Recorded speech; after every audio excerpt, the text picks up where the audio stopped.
আলিফ লাম মিম যালিকাল কিতাবু লা রাইবা ফীহ।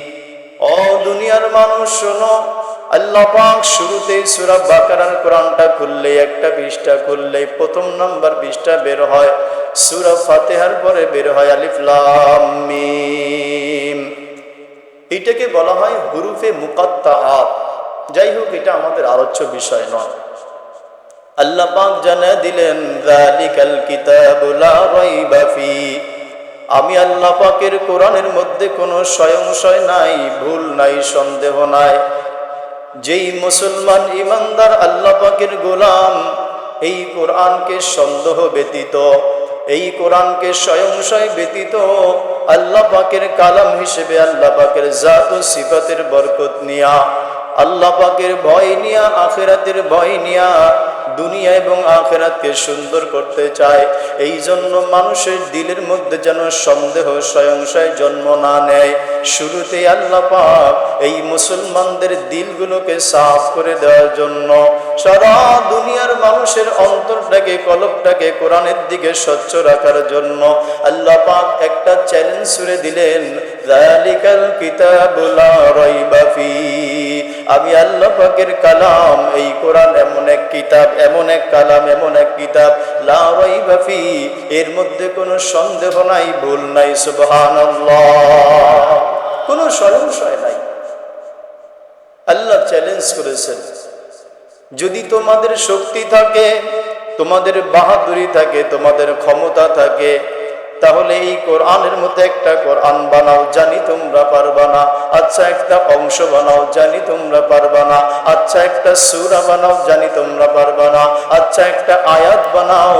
আমি আল্লাহ পাকের সাথে চ্যালেঞ্জ যদি করতে চাও, আমার কোরআনের মতো হাম মিছিল, আমার কোরআনের মতো একটা সামঞ্জস্যপূর্ণ তোমরা কিতাব লেখো।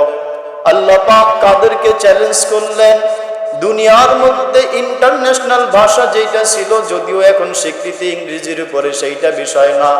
যেই আরব বিশ্ব ভাষার দিক দিয়ে, পাণ্ডিত্যের দিক দিয়ে, লোগাতের দিকে এক নম্বরে ছিল, আল্লাহ পাক ওই সমস্ত আরব জাতিকে চ্যালেঞ্জ করে বললেন, কাফের মুশরিকদেরকে, কুফফারদেরকে, তোমরা যদি আমি আল্লাহ পাকের কালামের মতো একটা কালাম বানাইতে সক্ষম হও, জানি তোমরা পারবা না। একটা সূরা বানাও, পারবা না। একটা অংশ বানাও, পারবা না।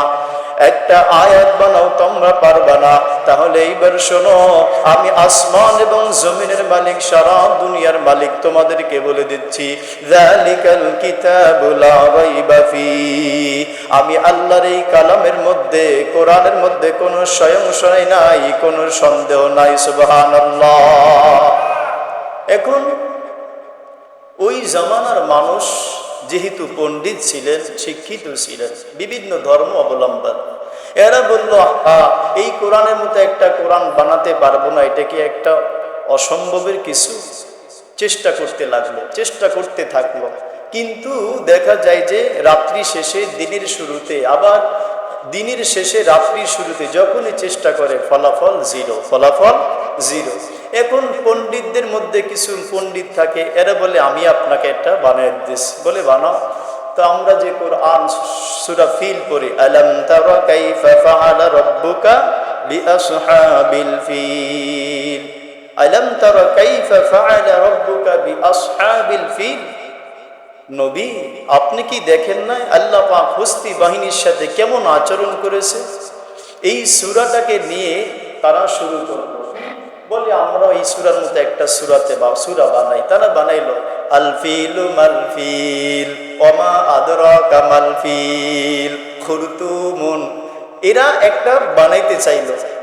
পাগলের কাণ্ড কাহিনী, কল কারখানা তখনই শুরু হয় যখন কোনো মানুষ ওস্তাদের সাথে চ্যালেঞ্জ করতে যায়, ঠিক কিনা? দুনিয়ার সমস্ত ওস্তাদের ওস্তাদ হলেন আল্লাহ। যেখানে আল্লাহ পাক চ্যালেঞ্জ ছুড়ে দিলেন, তোমরা এটাকে পারবে না, সেই পণ্ডিতরা যখন বলল আমরা পারবো, দেখায় দিব, তারা বানাইলো আল ফিলু মাল ফিল। তারা বলতেছে আল ফিলু মাল ফিল, হাতি একটা, সেইটা আবার কি হাতি? সুবহানাল্লাহ। এরাই বানায় বলতেছে আল ফিল, একটা হাতি, মালফিল কি সেই হাতি? বলে খুরতুমুন, একটা লম্বা সুর আছে। এরপর মিলিয়ে দেখতেছে না, এটা তো বেয়াজুদি ছাড়া কোনো পথ নাই। আমি যদি বললাম এইটা সবচাইতে ভালো একটা জিনিস, এরপর নিচের লাইনে আমি বললাম এইটার চাইতে খারাপ আর কিছু নাই, এইটা কি একটা পাগলামি কথা না? আহা, তারা পারল না। কেননা আল্লাহ পাক এই কোরআনের মধ্যে নূর রেখেছেন, বরকত রেখেছেন, হেদায়েত রেখেছেন।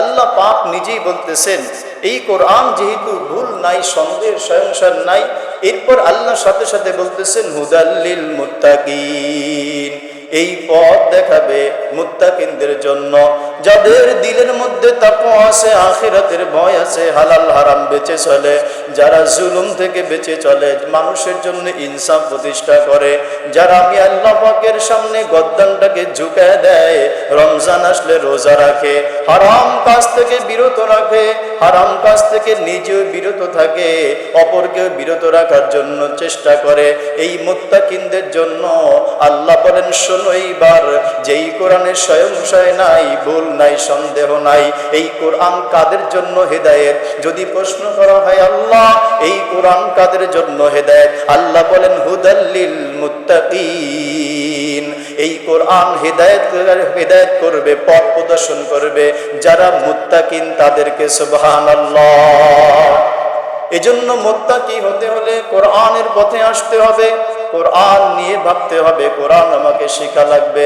আল্লাহু আকবার। এই কোরআন যে নূর, আল্লাহ পাক মানুষকে বুঝাইতেছেন, দুনিয়ার মানুষ তোমার যদি বুঝে না আসে, খোলো তুমি কোরআন, সূরা নিসার মধ্যে 174 নম্বরে আল্লাহ আয়াতে বলেন কদ জাআকুম বুরহানুম মির রাব্বিকুম, আল্লাহ বলেন এই যে সূরা নিসার মধ্যে আমি আল্লাহ তোমাদেরকে জানায় দিলাম, আমি আল্লাহ পাকের কোরআন হলো নূর। কদ জাআকুম বুরহানুম মির রাব্বিকুম, তোমাদের কাছে এসেছে রবের পক্ষ থেকে এক সুস্পষ্ট প্রমাণ, নূর, যার নাম হলো কোরআন। আল্লাহ পাক বলেন এই কোরআনকে তোমাদের জন্য আমি আল্লাহ নূর হিসেবে দিলাম, নূর বানায়া দিলাম। শুধু তাই না, আল্লাহ পাক বলতেছেন ওয়া আনজালনা ইলাইকুম নূরাম মুবিনা, আমি আল্লাহ কোরআনকে স্পষ্ট দলিল তো বানিয়ে দিলাম। এইবার শোনো, ওয়া আনজালনা, আমি আল্লাহ কোরআনকে অবতীর্ণ করলাম, নাজিল করলাম। কোথায় নাজিল করেছেন? আল্লাহ বলেন না না না, দুনিয়ার কোন চিজ আসবাবের উপরে না, ইলাইকুম, তোমাদের নিকট। আল্লাহ আমাদের নিকট এই কোরআনকে কি হিসেবে আপনি দিয়েছেন? আল্লাহ বলতেছেন মুসলমান ইমানদার গোলাম আমার, তোমরা কেন বুঝলা না? এই কোরআনকে তোমাদের নিকট অবতীর্ণ আমি আল্লাহ করেছি নূরম মুবিনা, আমি আল্লাহ এই কোরআনকে স্পষ্ট নূর হিসেবে তোমাদের কাছে অবতীর্ণ করলাম। সূরা থেকে, আল্লাহ পাকের আয়াত থেকে, কোরআন থেকে জানা যায় যে আল্লাহ পাক এগুলোকে আমাদের জন্য নূর হিসেবে দিয়েছে।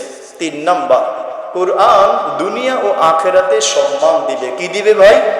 সম্মান দিবে। আল্লাহু আকবার, আল্লাহু আকবার। দেখেন না, স্বয়ং কোরআন তো দূরের কথা, আপনি যদি জীবনে একবার কোরআনকে ছুঁয়ে নাও দেখেন, কিন্তু কোরআনের একটা পাতা, কোরআনের পাতা দূরে থাক, যেটার উপরে বহন করে রেহালের উপরে কোরআন শরীফ রেখে পরে আপনি মসজিদে ঢোকার সময় পায়ের মধ্যে ওইটাকে লাগলে স্বাভাবিক ছেড়ে দিবেন? এইটাকে চুমা দিবেন, কপালে লাগাবেন, বুকের সাথে লাগাবেন, সাথে আবার অনুতপ্ত হবেন, আহা কি হয়ে গেল, তাই না? আল্লাহ, এই যদি হয় কোরআনের সাথে একটু অল্প সময় রেহালের সাথে লাগলো, এই দাম মান সম্মান যদি এত বেশি হয়, মুসলমান ভাই আমার, বিশেষ করে নারায়ণগঞ্জবাসী, আমার জীবনের মধ্যে কোরআন যদি এক হয়ে যায়, আমার জীবনের মধ্যে কোরআন যদি সংস্পর্শে এসে যায়, আমার কোরআনের আইনগুলো যদি জীবনের মধ্যে, জিন্দেগির মধ্যে এসে যায়, এই কোরআন আল্লাহর কসম, যেই ব্যক্তির মধ্যে আসবে ওই ব্যক্তির পরিবর্তন হবে। এই কোরআন যেই সমাজে আসবে, সমাজের মধ্যে পরিবর্তন আসবে। এই কোরআনের আইন যেই দেশের মধ্যে আসবে, ওই দেশের মধ্যে শান্তির ফয়সালা যিনি করবেন তিনি কে? আল্লাহ। আল্লাহ পাক মানুষকে বলতেছেন, ও মানুষ শোনো, আমি আল্লাহ এই কোরআন যারা হবে, কোরআনকে ভালোবাসে, মহব্বত করবে, এদেরকে দুনিয়া এবং আখিরাতে সম্মানিত করা হবে। দলিল কি? সূরা আল ইসরা 9 নম্বর আয়াতে আল্লাহ পাক বলেন ইন্না হাযাল কুরআনা ইয়াহদি লিল্লাতী হিয়া আকওয়াম। আল্লাহ পাক সূরা ইসরা 9 নম্বর আয়াতে বলতেছেন, নিশ্চয়ই এই কোরআন আমি আল্লাহ যেই কোরআন নাজিল করেছি তোমাকে দুনিয়া এবং আখিরাতে সম্মানিত করবে। ইন্না হাযাল কোরআন, আল্লাহ পাক বলতেছেন শোনো শোনো, আমি আল্লাহ বলতেছি নিশ্চয়ই নিশ্চয়ই নিশ্চয়ই এই কোরআন সেই পথের দিকে নির্দেশনা দেয় যেই পথটা উত্তম, যেই পথ আলোকময়, যেই পথে নূর আছে, যেই পথে বরকত আছে। ও মানুষ, তুমি দুনিয়ার জমিনে আমি আল্লাহ পাকের কোরআন নামক ক্যাটালগ যদি দ্বারক বাহন করলা, আমি আল্লাহ পাকের কালাম নিয়ে তুমি শিখলা, আমি আল্লাহ পাকের কালামের চর্চা তুমি করলা, শোনো শোনো শোনো, আমি আল্লাহ তোমাকে সূরা আলে ইসরায়ে 9 নম্বর আয়াতে জানিয়ে দিলাম, ইন্না হাযাল কুরআন ইয়াহদি লিল্লাতী হিয়া আকওয়াম। এই কোরআন যদি তোমার জীবনের মধ্যে নিয়ে আসো, সামাজিকভাবে ঘরোয়াভাবে নিয়ে আসো, এই কোরআন আমি আল্লাহ পাকের কোরআন দুনিয়া এবং আখিরাতে তোমাকে সম্মানিত বানায় দিবে। এই কোরআন জিন্দেগির মধ্যে যদি আসে, আল্লাহ পাক এদের জীবনটাকে সুন্দর বানায় দিবে। শুধু তাই না, আল্লাহ পাক অন্য আয়াতে বলতেছেন ওয়ায়ুবাশশিরুল মুমিনিনাল্লাযীনা ইয়ামালুনাস সলিহাত। আল্লাহ পাক বলতেছেন এবং সুসংবাদ সেই মুমিনদের জন্য, আল্লাহু আকবার, যারা কাজের মধ্যে সৎ কর্মশীল হয়, কাজের মধ্যে সৎ কর্মশীল হয়। দুনিয়া কাজ করনেওয়ালারা কাজ করে, কিন্তু আমি আল্লাহ পাককে সিজদা দিতে ভুলে না। আল্লাহু আকবার, যার দিলের মধ্যে কোরআনের মহব্বত রয়েছে, আল্লাহ বলেন ওহো, এই সমস্ত বান্দারা তো হইল সৎ কর্মশীলদের অন্তর্ভুক্ত থাকবে। দুনিয়া থেকে বিদায় হবে, কবরের মধ্যে দাখিল হয়ে যাবে এই কোরআনের বরকতে। কবরটা হইল আল কবরু, কবরটা হলো জুলমাতুন বাইত, অন্ধকারের ঘর, বাইতুজ জুলমা, অন্ধকারের ঘর। কবর প্রতিদিন ডাক দিয়ে বলে, ও ইবনে আদম, ও আদম সন্তান, আনা বাইতুজ জুলমা, আমি হইলাম অন্ধকারের ঘর, আনা বাইতুন দুদা, আমি হইলাম পোকামাকড়ের ঘর, আমি ঘর হইলাম অসৌন্দর্য ঘর, আমি কবর হইলাম মাটির ঘর। যদি আমার মধ্যে তুমি লাইট মারতে চাও, ফোকাস দিতে চাও, আমি অন্ধকার কবরকে যদি আলোকিত করতে চাও, তাহলে আল্লাহ পাকের কোরআনের নূর নিয়া, সিনার মধ্যে কোরআনের নূর নিয়া যখন তুমি কবরের মধ্যে দাখিল হইতে দেরি, আমি অন্ধকার কবরটাকে এই কোরআনের বরকতে তোমার অন্ধকার কবরকে নূর দিয়া আলোকিত করতে আর দেরি করবে না। আল্লাহ পাক বলতেছেন, গোলাম, আমার কোরআনকে তুমি ধারক বহন করো, কোরআনকে শিখো, কোরআনকে বুঝো। আমি আল্লাহ পাক তোমাকে যেই ধারক বাহক হিসেবে নবী দিলাম, বার্তা বাহক দিলাম, এই কোরআনকে সিনার মধ্যে যদি তুমি নিতে পারো, কোরআনের মহব্বতে যদি তুমি নিয়ে কবরে যাইতে পারো, আল্লাহর কসম, দুনিয়ার কোনো মানুষ ওইখানে যাইয়া আপনাকে আমাকে সাহায্য করতে পারবে না, কিয়ামত পর্যন্ত সিস্টেমও হবে না। কিন্তু এই কোরআন নামক বন্ধুকে যদি বন্ধু বানানো যায়, এই কোরআনকে যদি বুকে ধারণ করা যায়, আল্লাহর কসম, আল্লাহর কোরআন বলে, রাসূল বলেন, এই কোরআন হাসরের ময়দানে না, শুধু তোমাকে কঠিন কবরের মধ্যে যখন ফেরেশতারা আসিয়া তোমাকে সওয়াল জবাব করবে, আল্লাহর কসম, এই কোরআনের মহব্বত দিলের মধ্যে থাকার কারণে ওই কোরআন আপনাকে ওই আযাব থেকে বাধাপ্রাপ্ত হইয়া বলবে, এই বান্দাকে ডিস্টার্ব করো না। এই বান্দা কাজ থেকে এসে আমি আল্লাহর কোরআনটাকে খুলতো, এই বান্দা চাকরি থেকে এসে, ব্যবসা থেকে এসে, ঘর থেকে যখন যাইবে, আমি কোরআনকে শিখতে জন্য চেষ্টা করেছে, কিন্তু শিখার আগে এই কোরআনকে আমি আল্লাহ পাকের কালামকে বুকে লাগাইছে, আমি আল্লাহর কোরআনকে মহব্বত করেছে, খবরদার এই দিক থেকে আযাব আসতে পারবা না। আল্লাহর কসম, রাসূলের হাদিস বলে, কোরআনকে মহব্বত করলে, ভালোবাসলে, ওই কোরআন বাধা হইয়া দাঁড়াইয়া বলবে, খবরদার কবরের এই ব্যক্তিকে ডিস্টার্ব করিও না, এই কবরওয়ালাকে ডিস্টার্ব করো না। আল্লাহ এই জন্য কোরআন শিক্ষা, এতক্ষণ তো কোরআন থেকে শুনলাম। রাসূলুল্লাহ সাল্লাল্লাহু আলাইহি ওয়াসাল্লাম হাদিস শরীফ ইরশাদ করেন, ও দুনিয়ার মানুষ, আমার উম্মতগণ, আল্লাহ পাকের বান্দাগণ, তোমরা কোরআন কোরআন কেন শিখবে জানো? আল্লাহ রাসূল সাল্লাল্লাহু আলাইহি ওয়াসাল্লাম বলেন, শোনো শোনো কোরআন নিজে কেন শিখবা, শোনো শোনো কোরআন সন্তানকে কেন শিখাইবা। আল্লাহ কেন শিখব, রাসূল কেন শিখব, সন্তানকে কেন শিখাইব?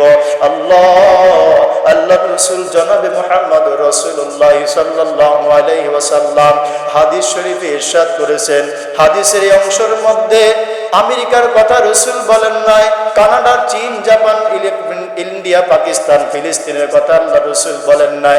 আল্লাহ রাসূল সারা দুনিয়ার মধ্যে কিয়ামত পর্যন্ত যত মানুষ আসবে এদেরকে জানায় দিতেছেন, শোনো, খায়রুকুম মান তাআল্লামাল কুরআন ওয়া আল্লামা।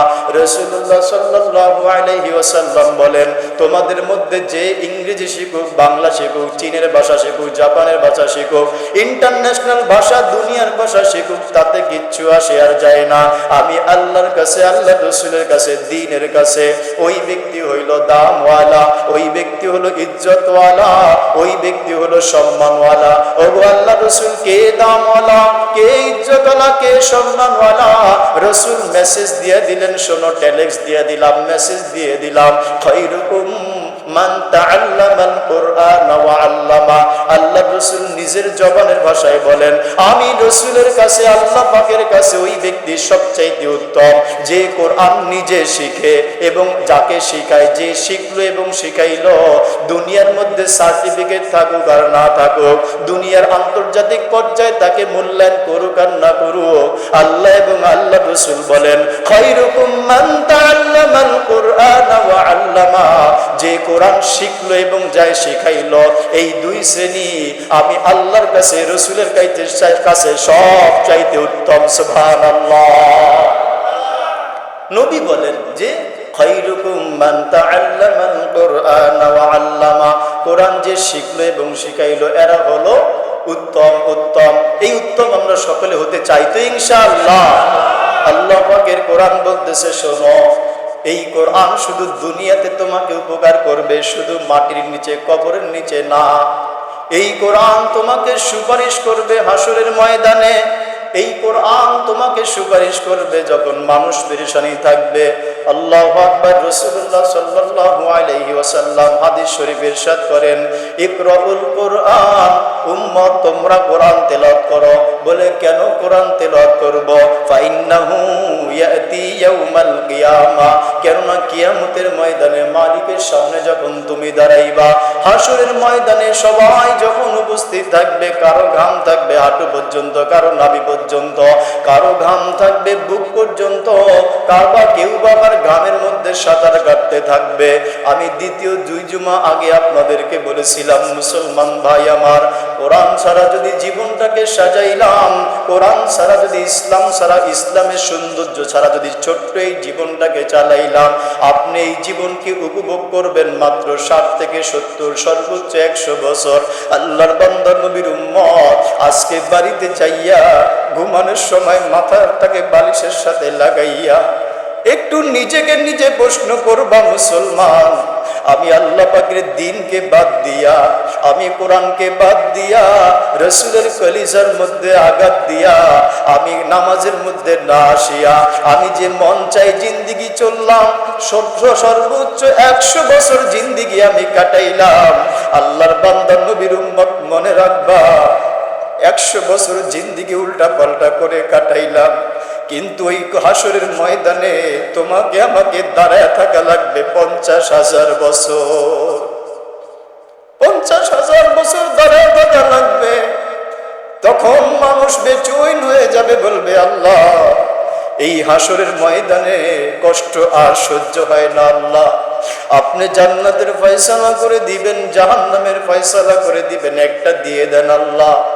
কেননা যখন 1 বছর, 2 বছর, 1000 বছরের মতো পার হয়ে যাবে, সূর্যটা যখন মাথার উপরে থাকবে, মাথার তালুগুলো টকবক টকবক করে ফুটতে থাকবে, জমিনটা তামার মতো লাল হয়ে যাবে, মানুষগুলো ঘামের মধ্যে সাঁতার কাটবে আর বলবে, আল্লাহ, আপনি জান্নাতে দেন আর জাহান্নামে দেন, একটা ফয়সালা আমাদের জন্য করে দেন। আমাদের এই হাসরের ময়দানে আর সহ্য হয় না, আর করতে পারবো না। আল্লাহু আকবার। একটা পর্যায়ে এমন আসবে রে মুসলমান, ইন্না হাযাল কুরআনাল মাহজুরা, আল্লাহ রাসূল সাল্লাল্লাহু আলাইহি ওয়াসাল্লাম বলবেন, মালিক রব আমার রহমান, এই কোরআন এদের কাছে ছেড়ে এসেছিলাম, এই কোরআনের মর্যাদা আমার উম্মত করলো না।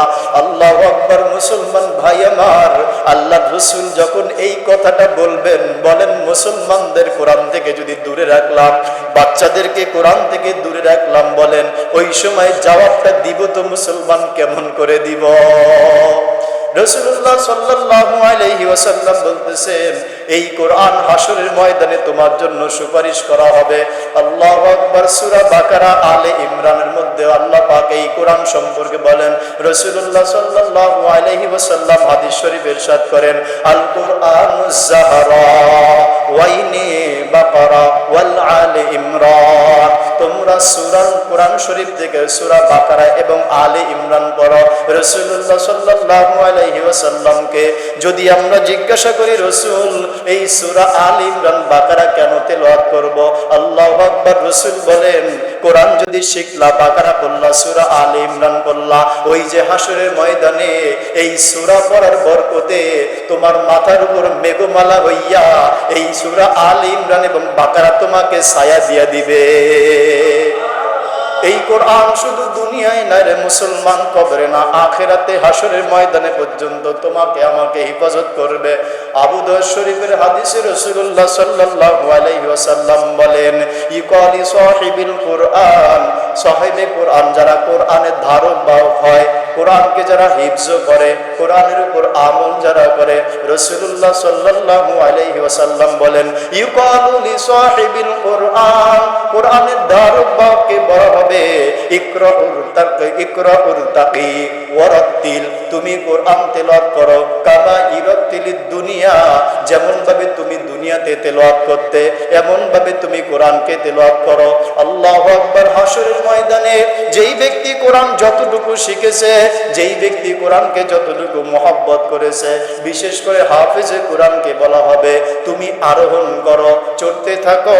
হাসরের ময়দানে আল্লাহ পাক এদেরকে বলবেন, ওয়ারাত্তিলিল কোরআন, তারতিলের সহিত তুমি কোরআন পড়ো।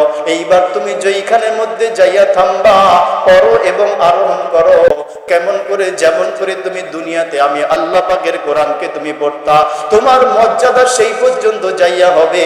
দুনিয়ার মধ্যে যতটুকু কোরআন পড়ে তুমি সীমাবদ্ধ থেকেছিলা, এই হাদিস প্রমাণ করে যেই পর্যন্ত যেই ব্যক্তি কোরআন শিখবে, আল্লাহ পাক হাসরের ময়দানে স্পেশাল মর্যাদা দিয়া দিবেন। দ্বিতীয় অংশ হলো কোরআনের হক আদায় করে পড়া। আমি কোরআন যখন শিখব, বিশ্বাস রাখবো, যালিকাল কিতাবু লা রাইবা ফি, না না না, এই কোরআনের মধ্যে কোনো সংশয় নাই, ভুল নাই, এই কোরআনের মধ্যে কোনো ভুলের লেশ মাত্র নাই। 2 নম্বর, কোরআনের মহব্বত করার ক্ষেত্রে সঠিকভাবে আমি তিলাওয়াত করব। মুসলমান ভাই আমার, আমি আজকে নিজেকে পণ্ডিত বলে দাবি করতেছি, বড় শিক্ষিত বলে দাবি করতেছি, বেনামাজির কথা বাদ দিলাম। আজকে যদি আপনাকে একটা শুধুমাত্র ডোজ দিয়ে দেই, অন্তর বলে যদি কিছু থেকে থাকে, নিজের জ্ঞান বলে যদি কিছু থেকে থাকে, আপনি বলবেন বেনামাজির কথা বাদ দিলাম। স্বয়ং নামাজিরা কি বলে শোনেন। আমরা যখন নামাজে তেলাওয়াত করি, আলহামদুলিল্লাহি রাব্বিল আলামিন, সমস্ত প্রশংসার মালিক কে? আল্লাহ। এইটা আমরা নামাজে বলি, আলহামদুলিল্লাহ, আলহামদু, এই যে হামদু বলি, এটার অর্থ হলো সমস্ত প্রশংসার মালিক কে? আল্লাহ। কিন্তু মুসলমান ভাই আমার, যখন আমরা 99% মানুষ সূরা ফাতিহা তিলাওয়াত করি, আমরা বলি কি আলহামদুলিল্লাহি রাব্বিল আলামিন, এভাবেই বলে থাকি। আরবিতে হা দুইটা, একটা হচ্ছে হাই হুত্তি আর একটার নাম হাই হাওয়াস। একটা আমি একদিন আপনাদেরকে বলেছিলাম, বাংলার মধ্যে 2টা ভ আছে না ভাই? একটা ভয়াকারে ভা, ল, কি হলো? ভালো। কিন্তু ওই ব দিয়ে বললে কি হবে আপনারাই বুঝেন। যদি আপনাকে বলি আপনি একটা বড় ভালো মানুষ, আর যদি আপনি ওইটা বিপরীতটা বলি আপনি একটা এই মানুষ, তাহলে কেমন হলো? শিক্ষিত মানুষ সবাই বুঝে ফেলছেন না? সবাই সবাই আপনারা শিক্ষিত মানুষ। যদি আপনি একটা বড় ভালো মানুষ, ভয়ের জায়গায় এই ব দিলাম, তাহলে আপনি একটা বড় সেই মানুষ হলো, ওই ব্যক্তি ইজ্জত করবে, সম্মান করবে। এই যদি হয় বাংলার অবস্থা, আহা মুসলমান ভাই আমার, হাত জোর করে বলি, আমি এই মিম্বরের দায়িত্বশীল, এই জন্য আপনাদেরকে দাওয়াতের নিয়তে বলি, আপনি যখন নামাজে পড়তেছেন আলহামদুলিল্লাহি রাব্বিল আলামিন, তখন এই হা দিয়ে বললে অর্থ হয় সমস্ত রক্ত গান্দা ডাস্টবিনের পুজের মালিক আল্লাহ, নাউজুবিল্লাহ। এইবার সিদ্ধান্ত আপনার কাছে আমি ছেড়ে দিলাম। আপনি কি নামাজে দাঁড়ায় বলবেন সমস্ত রক্ত গান্দার ডাস্টবিনের পচা রক্ত পুজের মালিক আল্লাহ? তাহলে আজকে থেকে নিয়ত করেন যে কোরআন শিখবো। শিখবো তো ভাই ইনশাআল্লাহ? এই কোরআন শিখতে হবে। নয়তো আমি নামাজে বলতেছি যে সমস্ত প্রশংসার মালিক আল্লাহ, যদি বলি আলহামদুলিল্লাহি, হামদু বলি সমস্ত প্রশংসার মালিক আল্লাহ, কিন্তু স্বাভাবিক যদি বলি আলহামদুলিল্লাহি রাব্বিল আলামিন, সমস্ত রক্ত গান্দা পুজ এবং ডাস্টবিনের মালিক আল্লাহ, নাউজুবিল্লাহ। এইগুলো একটা হরফের পার্থক্য। 2 নম্বর, আমরা সূরা ইখলাস অর্থাৎ কুল হু আল্লাহ সূরা সবাই কম বেশি পারি। নামাজে আমরা বলি কুল হু আল্লাহু আহাদ, পড়ি কি পড়ি না? পড়ি। এর অর্থ হচ্ছে নবী আপনি বলে দেন আল্লাহ এক, আল্লাহ, মহল্লা এবং সমাজটা ভালো হবে। এই কোরআনের আলো যদি তাবলীগের মাধ্যমে সারা দুনিয়াতে ছড়ায় দিতে পারলাম, সারা দুনিয়াটা একটা অপরিকৃত আলোকিত হয়ে যাবে। এই কোরআন নিজেই আলোকিত। এই কোরআন যারা ধারণ পালন করে আল্লাহ পাক তাদেরকেও আলোকিত বানায় দেন। সূরা ফুরকানে 30 নম্বর আয়াতে আল্লাহ পাক যেই কথাটা বলেছেন, রাসূলুল্লাহ সাল্লাল্লাহু আলাইহি ওয়াসাল্লাম হাদিস শরীফে ইরশাদ করেন, وقال الرسول يا رب إن قومي اتخذوا هذا القرآن المهجورا। আল্লাহ পাকের কাছে আল্লাহ রাসূল একদিন বলবেন, আল্লাহ রাসূল বলবেন, হে আমার রব, আমার কওম এই কোরআনকে পরিত্যাগ করেছে। কোরআনের বাণী তাদের কাছে পৌঁছানো হয়েছিল, ইমাম সাহেব খতিব সাহেব মসজিদের যে মিম্বরে তাদেরকে বলেছিল, মাঠে ময়দানে আলেম ওলামার ওয়াজ নসিহত করে কোরআনের মহত্ব বুঝিয়েছিল। এই খানকার মধ্যে হক্কানি পীর মাশায়েখ তাদেরকে কোরআনের দাওয়াত দিয়েছিল। আল্লাহ রাসূল বলবেন, রব আমার, আমি রাসূল সাক্ষী, আপনি সাক্ষী, এই মসজিদের মধ্যে তাদেরকে কোরআনের দাওয়াত দেওয়া হয়েছিল। রব এবার জিজ্ঞাসা করেন তারা এই কোরআনকে কেন পরিত্যাগ করেছিল? নাউজুবিল্লাহ। এজন্য আমরা কোরআন শিখবো, কোরআন অনুযায়ী জীবন যাপন করব। যার দিলের মধ্যে কোরআনের সংস্পর্শ চলে আসবে, এর সুন্দর দুনিয়া তো হবে, জান্নাত হবে। সন্তানকে যদি কোরআন শিখাইলাম, জান্নাতের মধ্যে আল্লাহু আকবার আলাদা একটা ফ্যাসিলিটি দিবেন, কি ইন্না ফিল জান্নাহ, নিশ্চয়ই জান্নাতের মধ্যে লাওয়াফিয়ান ইউকালু লাহু তুবা, জান্নাতের মধ্যে একটা জায়গা থাকবে, যেই জায়গাটার নাম, স্থানটার নাম হবে তুবা। কি নাম ভাই? তুবা। জান্নাতের একটা প্রাসাদ থাকবে, ওই প্রাসাদের নাম হলো তুবা। খালাকাল্লাহু মিন মারজান, আল্লাহ পাক জান্নাতের ওই তুবা নামক জায়গাটাকে সৃষ্টি করেছেন মারজান পাথর দিয়া, মারজান পাথর দিয়া। লাহু সাবউনা আলফা বাবিন, ওই তুবা নামক জায়গার মধ্যে আল্লাহ পাক যেই প্রাসাদটাকে বানাইছেন কোরআন পড়নেওয়ালাদের জন্য, কোরআন শিখনেওয়ালাদের জন্য, শিখানেওয়ালার জন্য, লাহু সাবউনা আলফা বাবিন, ওই দরজার, ওই প্রাসাদের মধ্যে 70,000 দরজা রয়েছে। সুবহানাল্লাহ। আলা কুল্লি বাবিন সাবউনা আলফা মালাকিন, প্রতিটি দরজায় 70,000 ফেরেশতা দাঁড়ানো থাকবে। সুবহানাল্লাহ। মুসলমান ভাই আমার, এইবার চিন্তা করে দেখেন, আপনি যখন জান্নাতের দরওয়াজাটা দিয়া প্রবেশ করবেন, দুনিয়ার মধ্যে 1000 2000 আমি ধরলাম 1 লক্ষই না হলে হলো, আপনাকে সেলুট দেয়, আপনাকে কত কিছু করে, কিন্তু ওই সেলুটওয়ালারা, ওই সেলুট যারা দিল, যাকে দিল, সে যদি কোরআন না মানলো, হাসরের ময়দানে জাহান্নামের মধ্যে নিক্ষিপ্ত হয়ে যাবে। আর মুসলমান যুবক ভাই আমার, তুমি গার্মেন্টসে চাকরি করো, তাতে কিছু আসে যায় না। ব্যবসায়ী বাড়িওয়ালা ভাই আমার, বাবা আমার, আপনি ভাড়াটিয়া হন, বাড়িওয়ালা হন, কিচ্ছু আসে যায় না। এই কোরআন যদি শিখলেন, শিখাইলাম, আমি শিখলাম, আপনি শিখলেন, কোরআনের উপরে আমল করলেন, আল্লাহ বলেন তোমাকে হাসরের ময়দানে এমন একটা তুবা নামক জায়গা দিব, ওই জায়গার মধ্যে প্রত্যেকটা দরওয়াজায় আমার মালাইকা ফেরেশতারা তোমাকে সেলুট দিবে। 70,000 ফেরেশতারা একসাথে বলবে, বান্দা, আল্লাহর গোলাম, তোমাকে সালাম, তোমাকে সালাম। যালিকা লিহাফিযিল কুরআন। এই স্পেশাল ফ্যাসিলিটি আল্লাহ পাক দিবেন হাফেজে কোরআনদের জন্য। আল্লাহু আকবার। 490 কোটি ফেরেশতা হয় এই প্রত্যেকটা দরওয়াজার মধ্যে।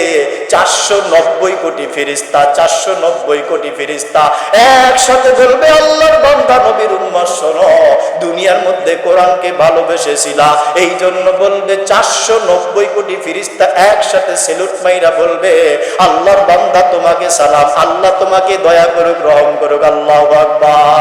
এই কোরআন শিখবো তো ভাই ইনশাআল্লাহ। শুধু তাই না, শুধু তাই না, হাদা কিরামাল কোরআন। এই কোরআন বড় মর্যাদাশীল হবে।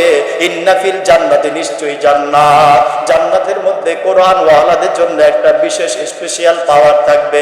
আল্লাহু আকবার।